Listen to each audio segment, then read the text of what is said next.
Cryptic writings are always stirring our nerves and captivating our minds. And with the recent shot at translating the Voynich Manuscript, let's discuss some mysteries of our own from the Bible that we would like to have answers for. So welcome to Kingdom of the Logos, a Christian program of critical thinking and adventure, produced by clergy in the Church of the Nazarene. I'm Pastor J. Dylan Proctor. I'm Pastor Amanda Sparrow. I'm Anthony Allegria. I'm Pastor Mike Proctor. And remember to be supporting your local church and being an active part in your Christian community. So let's talk about this Voynich Manuscript. Many of you may hear that name and say, I have no idea what that is. Let's just cut the chase and just get right to the Bible. But we're going to talk about this just for a few seconds as a segue, and then we'll talk about our top mysteries in the Bible that we think need to be solved. So if you haven't heard the Voynich Manuscript, it is a 15th century document with a strange set of characters and images. It has plants, people, and aspects of the Earth and our solar system, and it's all depicted in mystifying artwork.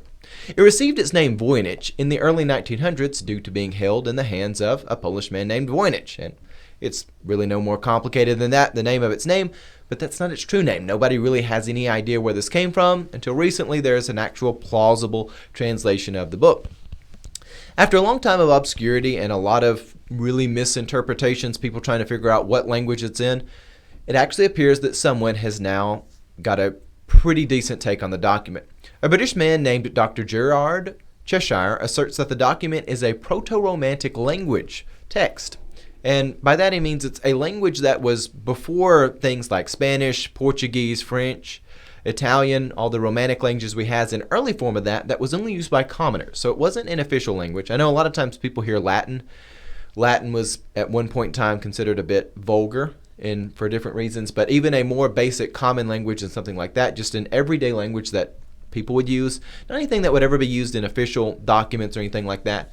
There's actually a lot of languages in the world that have sort of a official version of them and then a common version of them, and this was just a common language supposedly from a time and place where the people that used common languages didn't read and write, so it wasn't a document, or there wasn't a type of language that was ever really written down. Cheshire says it was written by a Dominican nun who was the great aunt of Catherine of Aragon, who was the Queen of England in the early 1500s. Moreover, Dr. Cheshire says the book was written for Catherine as a reference book on Christianity, also including pagan religions, herbs, and even details on bathing. Essentially, the book appears to be just a collection of, again, it's written in a common language, it's not really written down, but also about common people's knowledge of things. So it wasn't an encyclopedia per se, but more just a common, casual detail of how people view the world. And Cheshire states that the manuscript also has stories in it, such as an earlier Queen of England carrying out a rescue mission during the absence of the king. So it's an interesting find, though there are some people out there who are questioning it. They say the research has not yet been peer-reviewed. And from everything I've examined, the concerns that people have with this current take on the book is that they're displeased with the fact that it didn't come from their particular circles. And that's, again, in our last video, people are designed to be religious. A lot of academia is actually extraordinarily of that way. And if you're not from their brand, then a lot of times they don't like it. Anyways, so that's the Voynich Manuscript. It's cryptic. People are starting to piece it together. I think we had some big pictures playing for you. But now let's talk about some biblical things that we would like answered. Some biblical mysteries. Are we ready for that? Alrighty. So, let's start with Pastor Amanda. Okay. And again, we call this the top 4 biblical mysteries we would like answers for, even though realistically we have more than that, but these are just, we're each going to provide one and then do some honorable mentions. Pastor Amanda, what is a biblical mystery that you would like an answer for? All right, so the one I thought of first was, what is manna? And so we have a lot of detail, or there's a lot of stories that surround manna in our Old Testament. So that's what the Israelites ate as they wandered through the desert for 40 years. But there's really, even though we have some details, I was looking up in our Bible real quick, and it talked about how it looked like coriander seed. It tasted like cakes that were boiled in oil, and people used they either ground it or boiled it or baked it. They used it in a lot of different ways, and we know that they ate it, and our Bible talks about it fell with the dew at night. But really, beyond that, it does seem kind of very mysterious, because it's like, okay, it fell with the dew at night, but that doesn't make a lot of sense. Like, did they have a rainstorm, but instead of water, it was manna, and then how, of course, that happens. And there's some biblical scholars that propose different ideas. So I'd like to, I guess, throw it out to the people in this room is what do you think manna was, or what is your conclusion to this mystery? I was always kind of taught and given the impression that the manna was tasty. You hear jokes like when God ran out of manna, he gave people Reese's cups, stuff like that. But evidently there's a different school of thought that thinks that the manna was not delicious like a Reese's cup. I don't know, Amanda, you seem to have a little bit different take on it yourself. I always thought it was really plain. Like, I mean, it in the text it does say it's baked like a cake or cake baked with oil, but I really thought it. But that really also comes from, there's a story, I think, in Numbers where it talks about the people of Israel get really tired of manna, which I guess you would of anything, even if you think it's really good. Eventually you do get tired of it. And they plead with God for meat to eat, and God says basically, fine, you're going to have meat, and actually says, you'll have it until it comes out of your noses, which is a fantastic imagery, and also just proves how sassy God can be, and I love that. But anyways, so I always kind of thought manna was kind of boring, like almost eating white bread every day. Yeah, well, I mean, even things that are good, like, I really like a lot of candy. I mean, I like Reese's. I like Twizzlers a lot, too. But you can eat, like, enough Twizzlers that you think you're, like, going to die. You think it's going to be the end of you. This is just way too much sugar. But yeah, Pastor Mike, what do you think? Is it good, bad? Any thoughts on manna? I always thought it was good, like cupcakes, and I don't know. I could be totally wrong there, but cakes. We went a long ways though oil on the Passover meal, and Jesus being the manna from heaven to those little wafers that we receive. Well, see, now you're getting to a dangerous territory of trying to rate what Jesus tastes like, and we're not going there. We're not going the transubstantiation. What does Jesus taste like direction? Does Jesus taste like the styrofoam circles, or the cardboard squares, or the onion-filled matzah bread? It's a great mystery. This is a great mystery. Anthony, what do you think? Manna, good, bad? I always assumed it tasted something like honey, and I also imagine some sort of like flaky wafer thing, like those weird vanilla, chocolate, strawberry flavored wafer things. Yeah. I always imagine something like that, but in a more primitive form that didn't have the little waffle shapes into it, and something just flaky. That's something else you could eat. I don't know, but I know what you're talking about now. That's just how I imagined it. I have no idea. So what does manna mean in Hebrew, Pastor Amanda? It means what is this, or what is it? So I mean, it really is. I love how even the Hebrew name is a mystery, right? Even the Hebrew people were like, greater. "What? What is this?"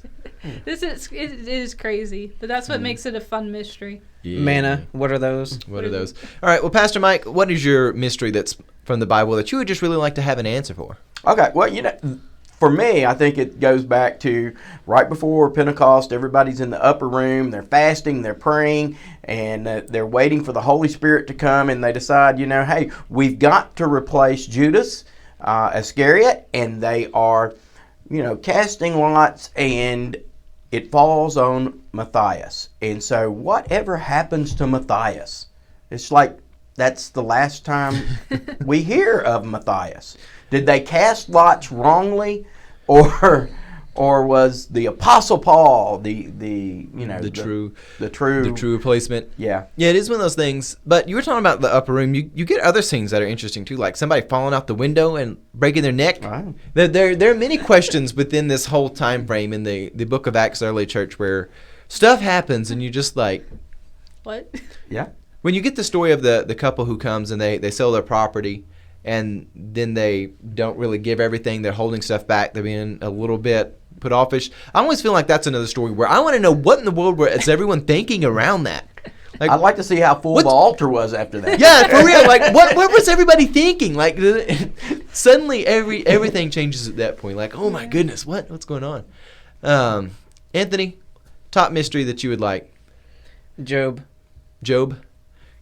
Can we elaborate on what part of Job we need accounted for?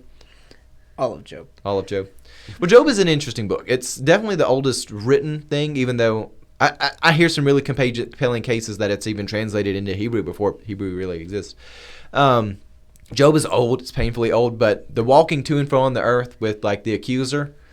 You also get mysterious things about the book of Job where some traditions say that the oldest parts of Job is just the beginning and end, and Lady Wisdom herself comes to complete the book. There's so much around Job. Like, okay, I would like to know a lot. What about this culture which produced Job? originally? Was it the Hebrews? Was it like, a pre-Phoenician people? Was, where is this connected? How old is it? And definitely basically, I mean, just to get it out there, the depiction of Satan is not the normal New Testament, like, devil, diabolical one. The depiction of Satan is basically someone who has a job within the court of God to accuse things.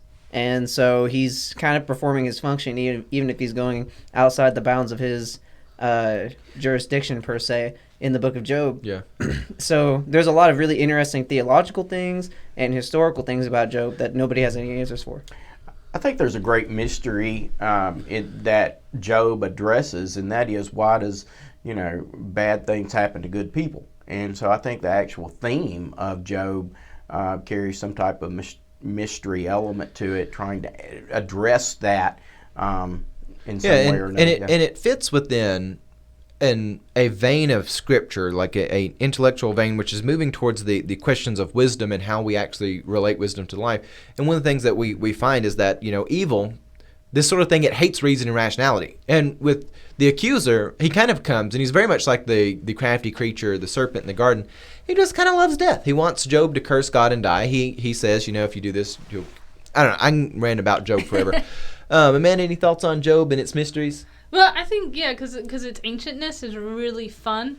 And I remember reading a book as a kid that talked about how maybe the creatures that were described could be a description of maybe some dinosaurs that were still around at that point. Yeah, I've always heard that too. And now I think a modern biblical scholar would probably say that it may have been referring to like the alligator and the hippopotamus, and there's all these different theories, and this is again what makes it really interesting, and because it is such an ancient text. What also makes it fun is the questions like you're asking, like when we look in our world and we see the brokenness, and we're like, where is God in the brokenness?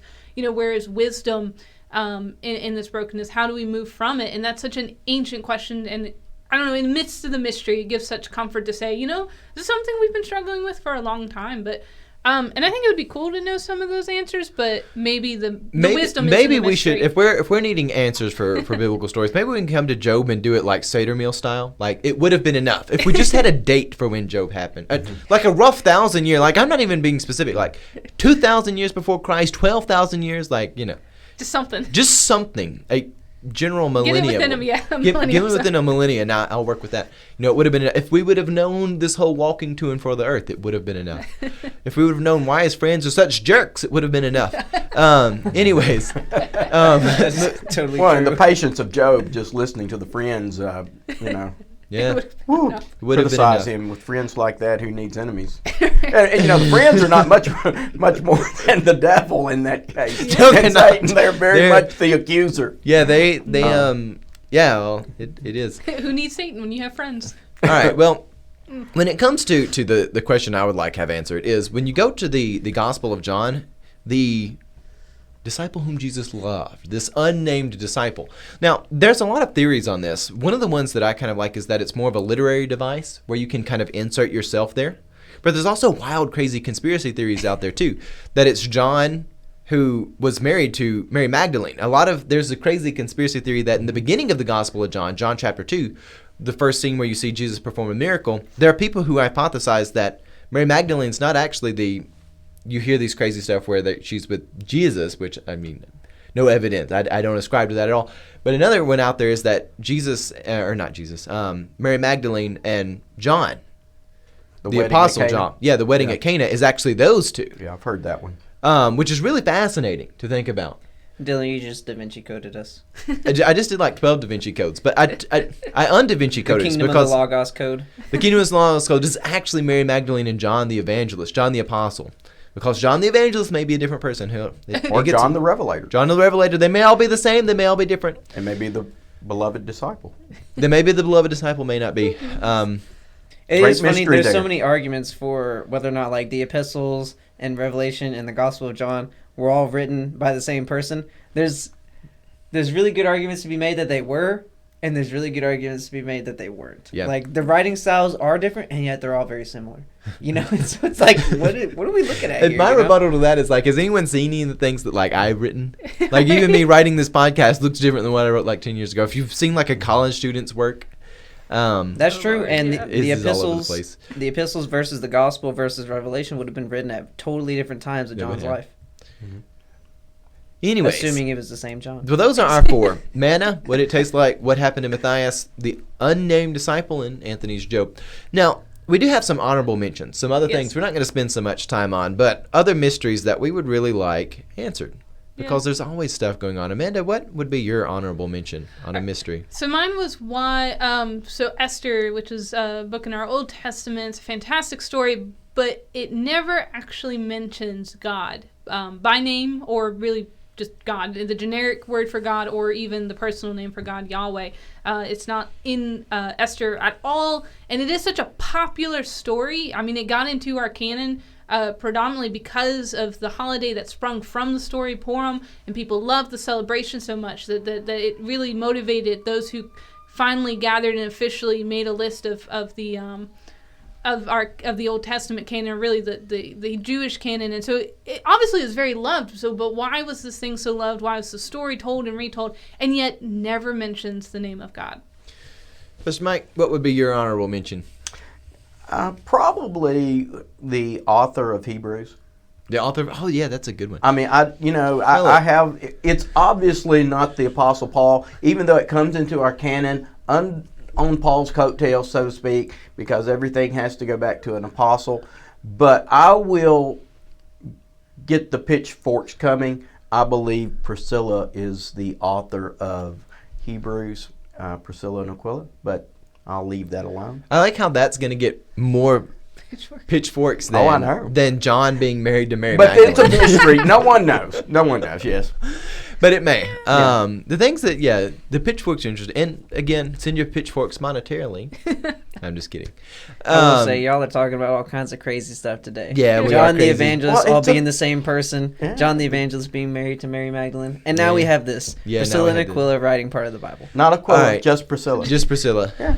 They are different. All right, so That's your choice. That maybe it was a. well, Anthony, since you've piped up, what would be Co-authorship. your honorable mention on a?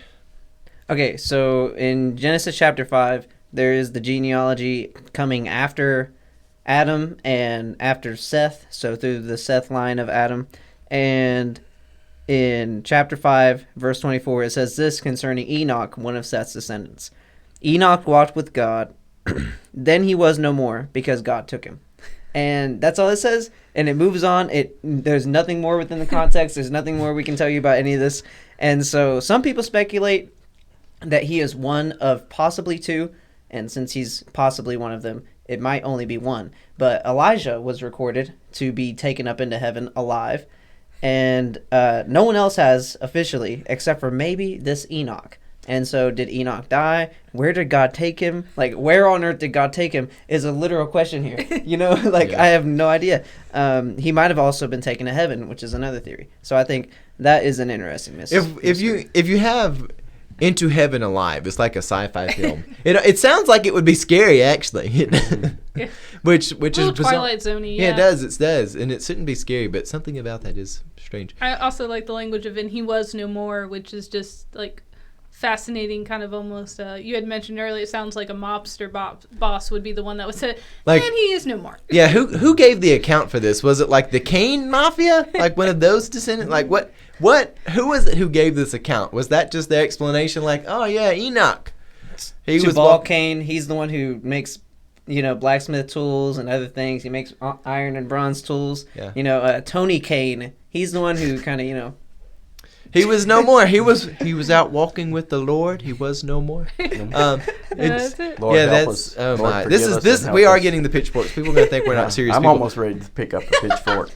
Yeah, well, that brings me into something I would like to answer for as an honorable mention is just the whole situation with Cain. I don't have too much of qualms myself. It maybe, I don't know, growing up on a farm, I've seen people who work well, people who don't, people who cut corners and they kind of do things without going the full yard. And it seems to me that's kind of what Cain does, but some definitive answers on what's the deal with Cain's sacrifice what's the deal just with Cain? Where does he go? People having a marking, so all this stuff. What's really just the deal with Cain? The whole 9 yards. I want the full, complete picture. I think that would be a mystery that I would like answered. Well, all good. Our hearts and minds clear. Yeah. That's what you say when church is over. And then you go off to the other forms of fellowship. Anyways, if you enjoyed our conversation today and you have your own Bible mysteries that you would like answered, or maybe even those for us to have fun talking about, send them to us. And it's something that we'll come back to because I think it's actually a fun conversation. But all the same, as we close, remember to support your local church. Take us with you. You can download us iTunes, SoundCloud, a lot of different podcasting sites. You can find us on Facebook, YouTube. Help us on there. If you really want to share some of our content, we would really appreciate that. And you can donate monetarily at patreon.com/Kingdom of the Logos. And with that, God love you and have a blessed day.